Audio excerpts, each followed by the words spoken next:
Hi, and welcome to the CHAS, or Canadian Historical Arms Society, Range Orientation video. Before you plan a trip to the range, make sure to go to historicalarms.com and check the calendar to see if there are any events that are going on when you plan on making your trip. At the front as you drive in, there's a card scanner that will activate the gate. Scan your card, proceed inside, and then scan yourself in at the admission area. If you have any guests, sign them into the ledger underneath your name. Take the guest fee, put it in one of the small envelopes with your information on it, and then put the envelope in the ammo tin. Range 1, or the long range, is the furthest to the east. Take the time to familiarize yourself with the particular rules of each range. Of note, on Range 1, steel core ammo is permitted, and there is a special procedure for calling ceasefires. Make sure you choose the shooting bench that offers you the ranges you want to fire at. From the long range, we have access to 200 meters, 300 meters, 500 meters, and 800 meter ranges that are available depending on your position. There are two roads to get access to the long-range targets. The first one at the west end is the 200 and 300 meter road, while the second one is at the east end of that bay, and that one will get you access to the 500 to 800 meter ranges. To call a ceasefire on Range 1, first call ceasefire on the range, then sound the horn 3 times to notify people at Range 2 that you are calling a ceasefire, and then flip the override switch. People at Range 2 will hear the 3 horns, and then they will see that their range has gone safe. When you are ready to go back to fire, press the horn long and then turn the override off. This will stop the override at Range 2. Please talk to the people at Range 1 and Range 2 so that they know what's going on and you're not just springing this on them. Range 2 is just to the west of the long range. Familiarize yourself with the rules for this range as well. Note that there is no steel core to be used on the hanging club steel targets. Ensure that you're parking on the south side away from the buildings. From inside, there are multiple benches that you can fire from. There is club steel and hanging wood board available. Just to reiterate, full metal jacket ammo is okay on the use of steel. Steel core is not. Slugs are okay to use from your shotgun. The equipment to call a ceasefire is simpler on this range and the 50. All you have to do is flip the switch to get it to go to ceasefire, and then flip it back to go back to live fire.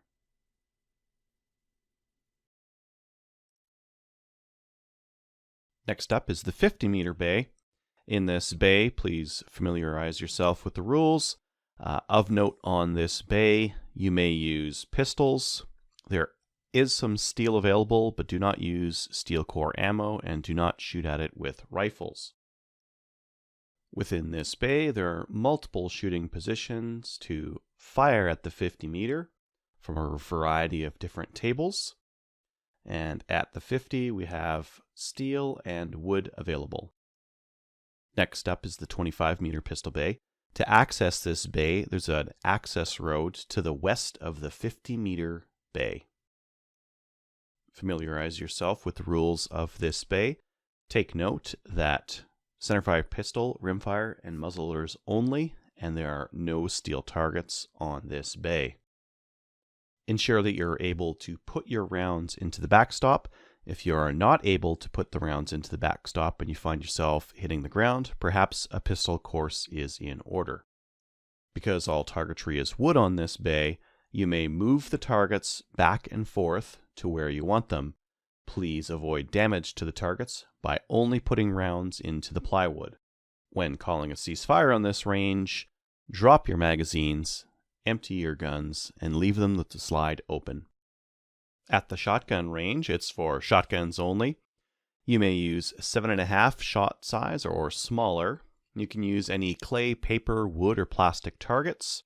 No steel targets or stands on this range, and no handling of firearms downrange. On the shotgun bay, keep your shotgun within a 40-degree arc of travel. Choose a spot next to one of the green shoot houses. There is a shotgun patterning area. When you're finished using your shotgun, unload it and face it down range. And finally, clean up after yourselves, pick up your shot shell hulls, and throw them in one of the dumpsters. The range furthest to the west is our archery range. This is for bows only. You may use any kind of bow. Target points and field points can be used on the club butts, but if you want to use a broadhead, please do it on your own targets, and your own targets may be put on the ground if you'd like.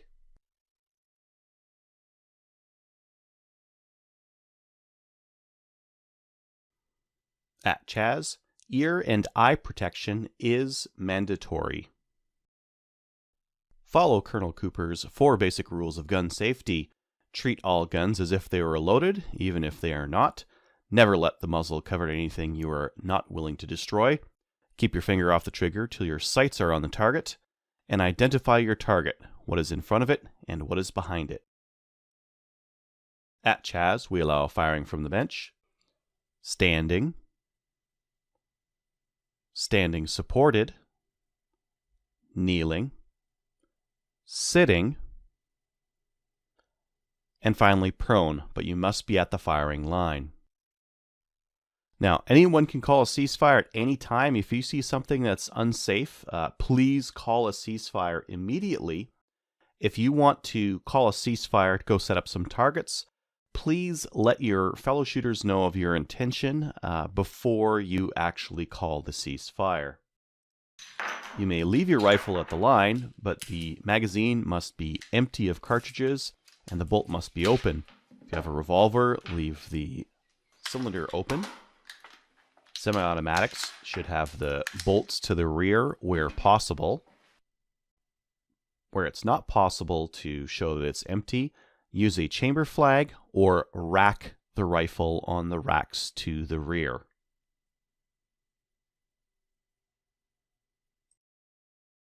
Now this last part is the most important, cleaning up. Make sure that you pull down old targets that you aren't using or that have been left behind and throw them in the trash. If the trash is full, dump it out into the dumpster. Sweep up your spent cartridges when you are finished shooting and use the supplied shovels to sweep them up and throw them in the trash.